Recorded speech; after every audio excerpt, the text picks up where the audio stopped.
ગૌમાંસના વેપાર પર પ્રતિબંધ લગાવવામાં આવ્યો છે। તેમ છતાં ચોરી છુપીથી આ પ્રકારનો ધંધો કરતા આરોપીઓ અવારનવાર ઝડપાઈ જતા હોય છે। ત્યારે આ પ્રકારના વેપાર પર લગામ લગાવવાના હેતુથી સુરત પોલીસ દ્વારા સરપ્રાઇઝ ચેકિંગ હાથ ધરવામાં આવ્યું હતું।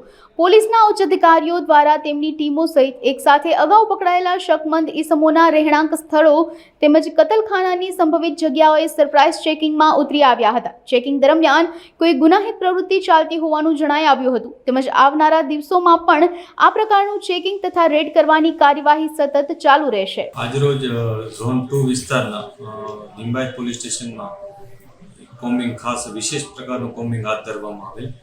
આ કોમ્બિંગમાં અગાઉ જે લોકો ઉપર ગૌવંશ હત્યાના અથવા ગૌવંશનું જે માંસ વેચવાના માટેના ગુનાઓ દાખલ થયા હતા એ પ્રકારના જૂના ગુનેગારોના કામ કરવાના વિસ્તાર અને રહેઠાણ કે જ્યાં અગાઉ માંસ મળી આવેલ હતું ત્યાં અમે કોમ્બિંગ કરી હતી, રેડ કરી હતી। આ કોમ્બિંગમાં લિંબાયત પોલીસ સ્ટેશનની ટીમની સાથે સુરત શહેરમાં અમારા જે બીજા એસીપી છે એ ઉપરાંત અમારી પોતાની ટીમ ઝોન 2ની અને સાથે સાથે એફએસએલના અધિકારી પણ હાજર રહ્યા હતા કે જેઓ ટેકનિકલ ગાઈડન્સ પણ આપ્યું હતું અને એ લોકોને આ બાબતે જેઓ વિશેષ પોતાની એક્સપર્ટીઝ ધરાવે છે તેઓ પણ સાથે રહ્યા હતા।